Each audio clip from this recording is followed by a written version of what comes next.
I'm glad that you are finding it interesting and fun and enjoyable, because one of the things with human habit is if you don't like something, you are far less likely to do it. It's Yeah, very simple. So whenever you make an approach to getting healthy and losing weight unenjoyable, you're pretty much dooming your progress and you're dooming your ability to sustain it.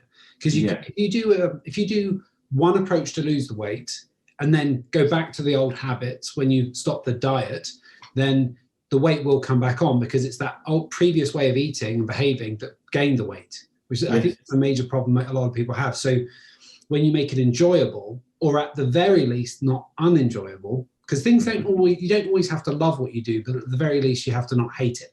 So yeah, if you can make it bearable or enjoyable, then your ability to sustain it, your ability to feel like you're not missing out, there's no FOMO, there's none of that nonsense. You're able to stick to the plan.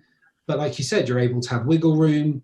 The approach is 85-15. So 85% of the time we're on the script that we set and the structure. And then 15% of the time you're allowed to go off, have a curry, have some beers. And to point out, the 7 week, we're talking right now near the end of January 2021. So in the middle of the third lockdown with the pandemic, but you lost the 10 kg over Christmas. yeah. Christmas and New Year, yeah, It's absolutely. another thing, a lot of people are like, oh, that's when it all goes to shit and the weight comes on and you feel awful. You have been able to get through the Christmas period with minimal problems and Yeah, then absolutely. I can get back on it, which has been. Yeah, who'd have thought? Who'd have thought a Christmas lunch could tick all the boxes in eating well? So I was mindful of what was on my plate, but I had pretty much a normal Christmas lunch Which is pretty and amazing. enjoyed every mouthful of it. So yeah, it never felt like a strain over that period. If anything, it stopped me overindulging on the stupid stuff that you do over Christmas and New Year. And yeah, I had a few drinks and I enjoyed them, but I didn't eat all the usual crap that you throw down your mouth over that holiday period. Yeah. One thing you touched upon, which was the approach to managing, understanding your stresses, understanding why you do what you do, and that's a fundamental part of the work we do here, is taking off the focus from the surface level problems, which is overeating, drinking, not getting to bed on time, etc. It's not focusing on that. It's looking at that and then pulling that thread and Yeah, asking the question why the whole time until we get down to the root cause of the problem. Now, that process, like I said, we've only had 7 weeks. We're in the 8th week right now. But how fundamental to the ability to lose the weight and the size you've had and to feel as much improved as you do, how much of that do you think is down to the mindset work? I think to put a weighting on it, I'm not sure, but I would say the majority of it. I think without that mindset work, the rest of it could be hard, and it hasn't felt hard. And I think the mindset element of it is the bit that I found the toughest, the thing I've had to focus most on. The rest of it's come relatively easy, but maybe that's because I was doing all the mindset stuff and I threw myself into that and gave it the best chance.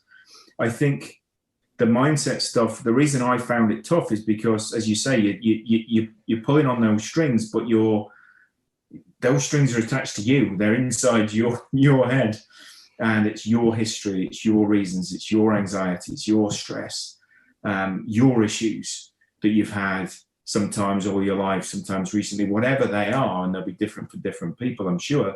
Yeah. But they're hard things to open up and talk about and address, and they're hard things to understand how they affect who you are now and how that affects your interaction with your diet, with alcohol, with exercise, with work, with stress, with anxiety. Those sort of, it's a cliched term, but that kind of baggage that people carry around with them, you don't look at it. You lock it away and you leave it there because you don't want to open it up because it's not nice, a lot of it sometimes. So, but actually being encouraged to pick at it and look at it and dig deeper and talk about it openly, it's been both helpful and exhilarating, but at times,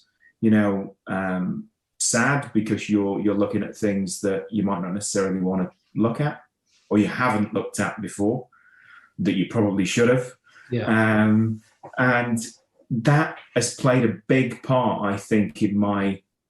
I know it's hard to put words to it, but it's been a big part in building my commitment to this whole thing, because I know that, one, it gives me confidence that, you know, it builds trust between you and I. So I know that you're helping me to do all the right things, not just because they work in general, but because they're the things that are going to work for me, because everybody's different. So everybody's got their reasons, everybody's got their issues, and they're not the same in every person. So I know what we're doing is very, very specific to me individually, and it's been a massive part, a big growth curve for me.